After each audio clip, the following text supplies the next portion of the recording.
Welcome साथियों। एक लंबे गैप के बाद हम अपने क्लास को फिर से संचालित करने में सक्षम हो पाए हैं। इस बीच कोरोना वॉरियर्स के रूप में हम लोगों की ड्यूटी जो प्रवासी मजदूर हैं उनकी डिटेल बनाने में लग गई है, तो इसलिए क्लास चला पाने में कुछ असुविधा हो रही है। तो आइए आज का क्लास शुरू करते हैं। ग्रामर दूसरे भाग के आगे तीसरे भाग में जहाँ हमने ग्रामर के दूसरे भाग में पढ़ा था कि जो हमारे सब्जेक्ट के पार्ट हैं उसमें हमने पढ़ा था कि डिटरमाइनर, एडजेक्टिव, हेड वर्ड या नाउन होते हैं। इसके बाद हमारे जो वाक्य का भाग है यानी सब्जेक्ट का जो भाग है, सेंटेंस का जो भाग है सब्जेक्ट में, और अगला जो पोर्शन हमारा होता है चौथा पॉइंट, वो होता है एडजेक्टिव फ्रेज। एडजेक्टिव फ्रेज ये क्या है? Adjective phrase.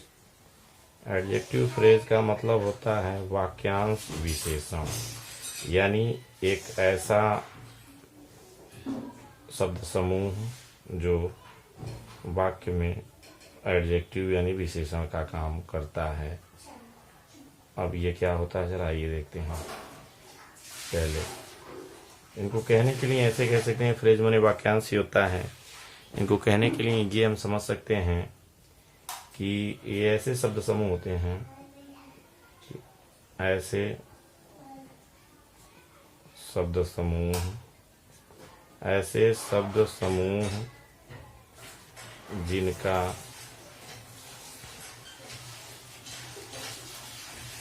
भाव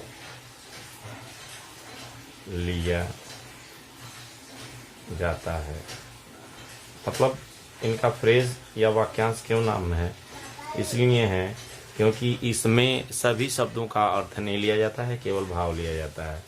इसमें सभी शब्दों का अर्थ नहीं लिया जाता है, इसमें शाब्दिक अर्थ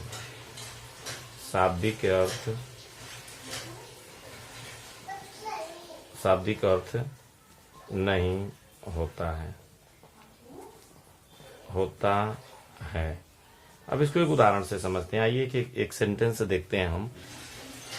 ए black bird sitting in the tree. Subject पूरा हमारा सब्जेक्ट पोर्शन हो गया, और यहाँ से जो हमारा बचा ये प्रेडिकेट पोर्शन, क्योंकि हमने पहले ही चर्चा कर रखा जहाँ से वर्ब शुरू होता है वो हमारा प्रेडिकेट पोर्शन है। अब जरा इसके पार्ट करते हैं। आइए समझने का प्रयास करते हैं कि हमने क्या। सबसे पहले हमने कहा था कि जो संख्या या सीमा निर्धारण करता है इसको डिटरमाइनर कहा था। जैसे ये आर्टिकल और ए आर्टिकल है, ये हमारा क्या हो गया कि ए की बात करें तो ये हमारा डिटरमाइनर हो गया। डिटरमाइनर। गुण दोष बताने वाले को हम क्या कहते हैं? गुण दोष यानी ब्लैक। ये जो ब्लैक शब्द है ये हमारा हो गया एडजेक्टिव। ये एडजेक्टिव हो गया क्योंकि ये गुण दोष को बता रहा है, काले रंग को बता रहा है। तीसरा शब्द जो आता है जिसके बारे में चर्चा किया जाता है, यानी जो हमारा मुख्य शब्द है ये, जिसको हम इसके बिना ये अधूरा है। पूरा ये जो वाक्य है ये अधूरा है कि a black sitting in the tree. अगर ये ना कहें तो नाउन, यानी ये हमारा वर्ड जो है ये हमारा मुख्य शब्द यानी ये नाउन हो गया। हेड वर्ड जिसको कहते हैं नाउन, या ये हमारा हेड वर्ड हो गया।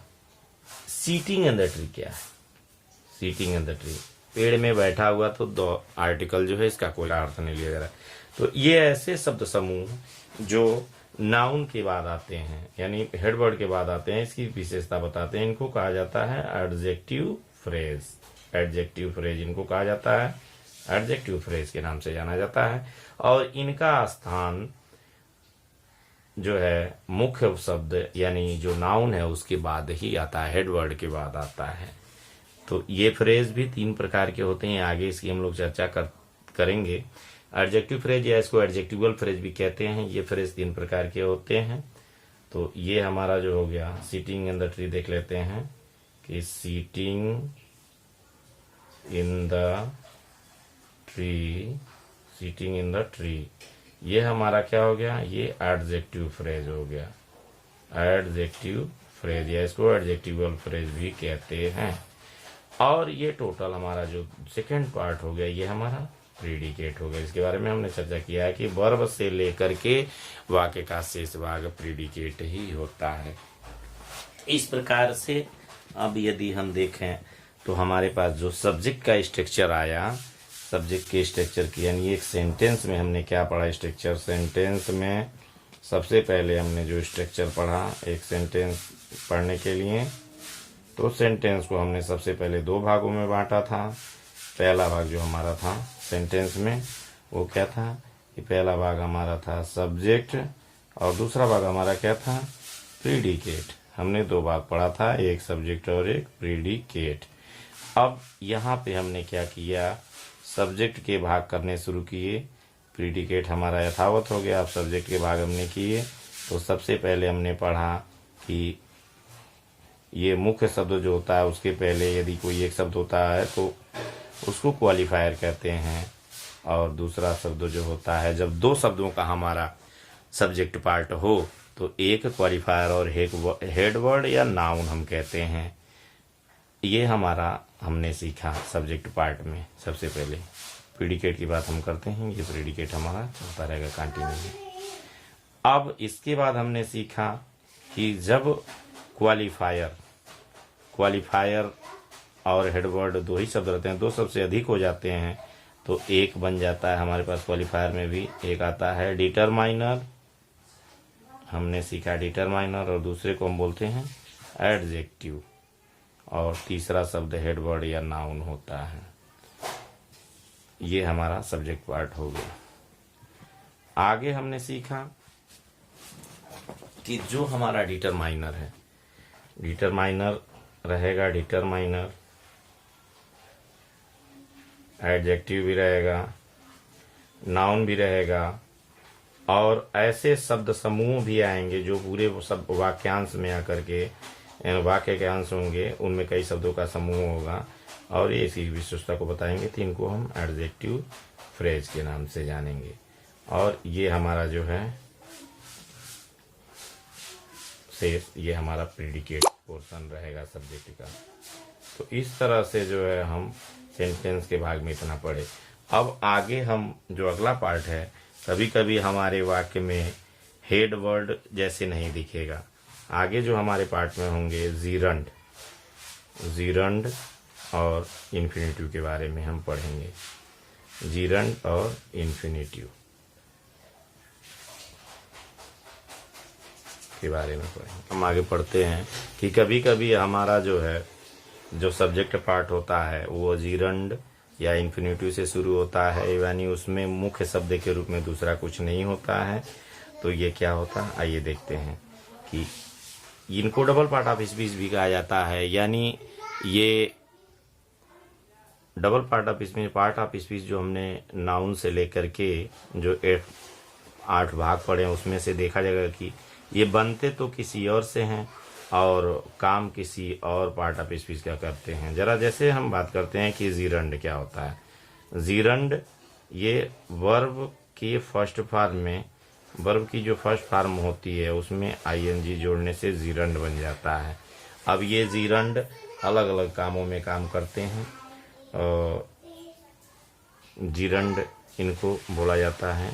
और देखिए चूंकि ये वर्ब से बने होते हैं तो, और जीरंड का काम करते हैं। जीरंड का काम क्या होता है, ये नाउन का काम करता है, ये नाउन बन जाता है, नाउन का काम करता है जो वाक्य ये।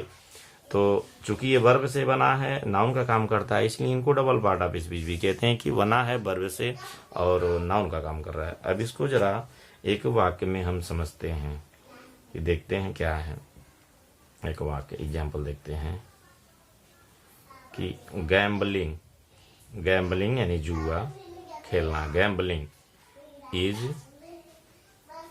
अ कर्स।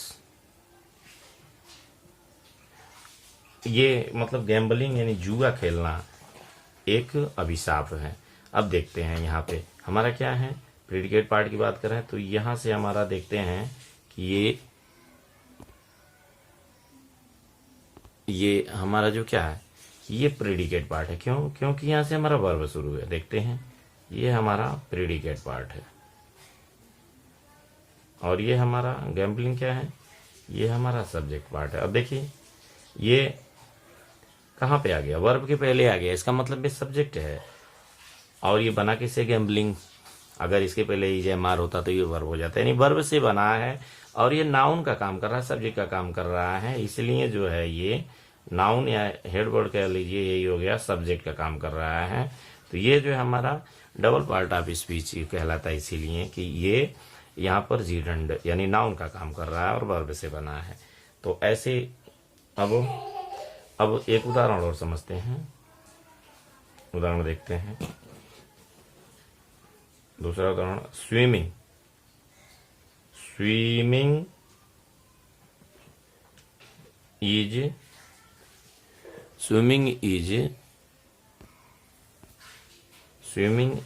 यूजफुल। Swimming is useful. अब देखते हैं यहाँ पर क्या है कि यहाँ भी वही कहानी है, इज से शुरू हुआ तो प्रेडिकेट हो गया और ये हमारा क्या हो गया, ये हमारा सब्जेक्ट हो गया और ये सब्जेक्ट क्या, नाउन का काम कर रहा है। तो ये gerund double part of speech कहलाता है।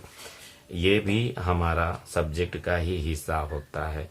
यही जब ये वर्ब के बाद आता तो ये ऑब्जेक्ट का काम करता है। ये आगे के अध्ययन में हम चर्चा करेंगे। तो आइए अब हम देखते हैं इन्फिनेटिव क्या होता है। इन्फिनेटिव को भी 2 प्लस B1 लगा करके इन्फिनेटिव को बनाते हैं। ये भी जो है ये नाउन ही होता है, सब्जेक्ट की तरह काम करता है, सब्जेक्ट की तरह काम करता है। ये ऑब्जेक्ट की भी तरह काम करता है, नाउन बन जाता है। तो जो वर्ब के बाद आता है, जैसे मैंने चर्चा किया कि आगे बताएंगे। आइए देखते हैं, इसको एक उदाहरण से समझते हैं। 2 + B1, इसलिए इसको डबल पार्ट ऑफ स्पीच इसे भी कहा जाता है कि ये वर्ब से ही बनता है। जैसे यहाँ पर एक एग्जाम्पल से समझते हैं, एक एग्जाम्पल से इसको समझते हैं कि 2 इज ह्यूमन, मतलब गलती करना मनुष्य का काम। अब देखिए इज से हमको पता है कि इज से हमारा क्या हो गया, इज से हमारा प्रीडिकेट पोर्शन शुरू हो गया। इज से हमारा प्रीडिकेट पोर्शन शुरू हो गया, प्रीडिकेट। और इसके पहले हमने चर्चा कर रखा है कि जहां से वर्ब शुरू होता है वो पोर्शन प्रीडिकेट, इसके पहले सब्जेक्ट। एक एग्जांपल और देखते हैं,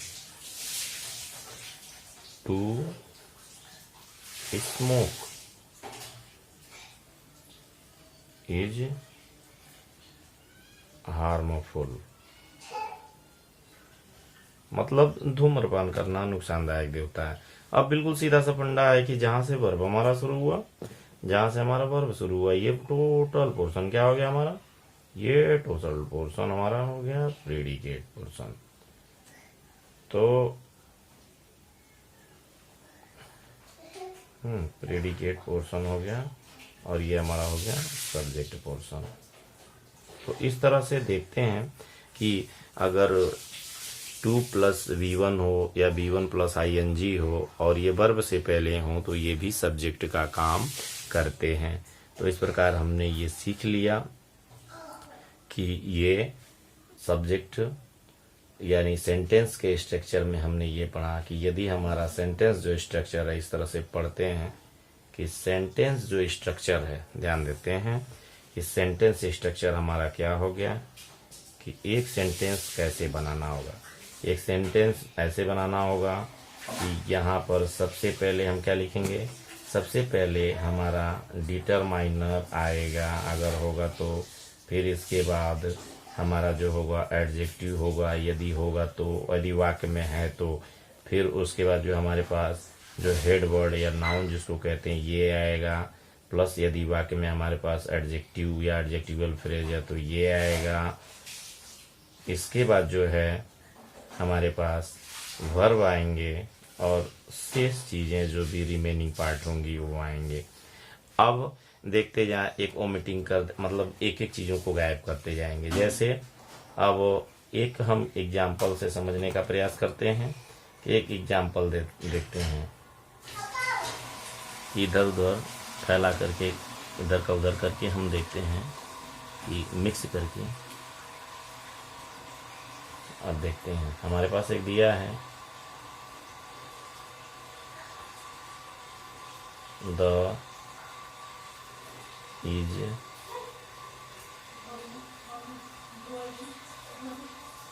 क्लेवर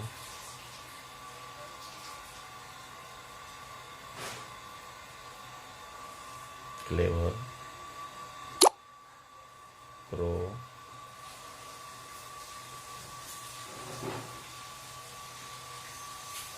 और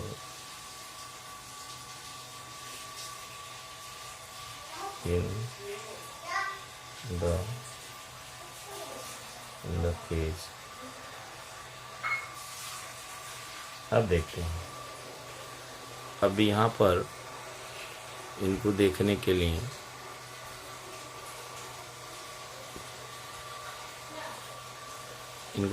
हम समझते हैं यहाँ पे क्या दिया, और इस वाक्य को हमें व्यवस्थित करना है। तो हमने जो सीखा स्ट्रक्चर के हिसाब से, यदि कोई डिटरमाइनर हो तो आपको पता है जो आर्टिकल ए, द, एन होते हैं ये डिटरमाइनर में आते हैं।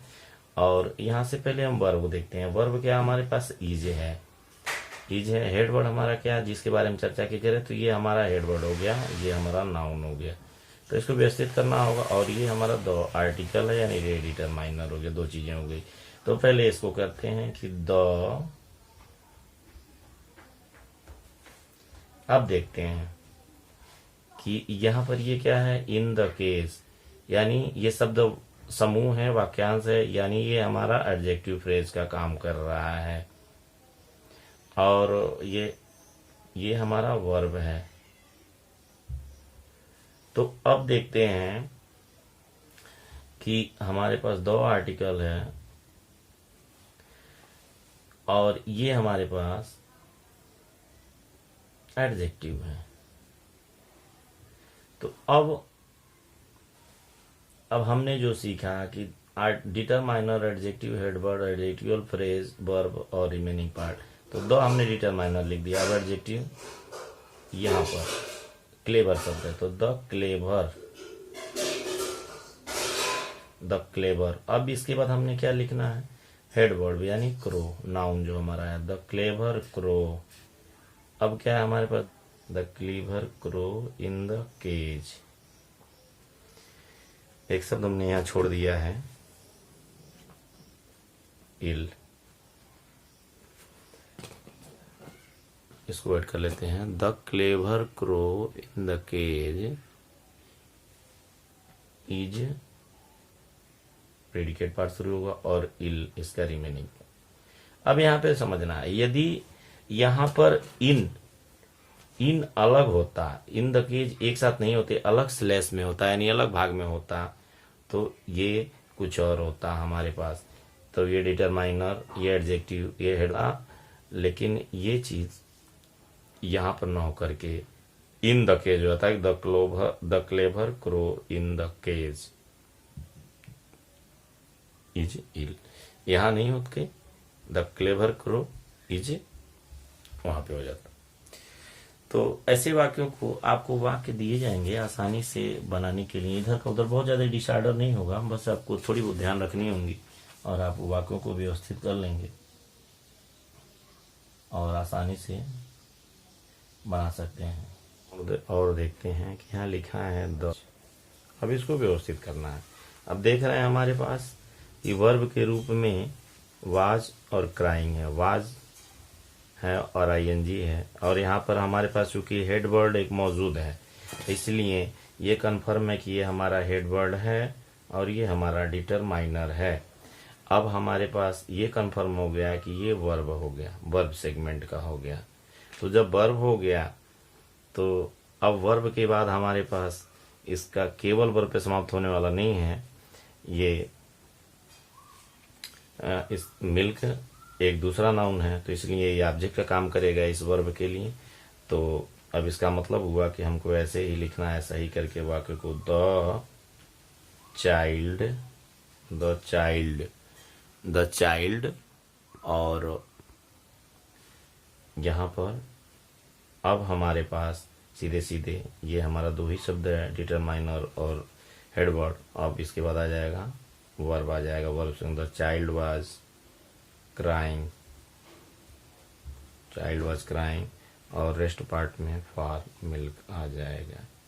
तो इस तरह से हम इसको एडजस्ट करते हैं। इसको करिएगा, अभ्यास करिएगा। इस सब्जेक्ट रीऑर्डरिंग, सेंटेंस को रीऑर्डरिंग करना पड़ता है, सब्जेक्ट के शब्दों को व्यवस्थित करने के लिए कहा जाता है। तो आप व्यवस्थित करिएगा। कोई दिक्कत होगी तो आप मुझे मेरे व्हाट्सएप नंबर पर लिखिए, भेजिए अपनी समस्या। हम आपको व्यक्तिगत रूप से आपकी समस्या का समाधान करने का प्रयास करेंगे।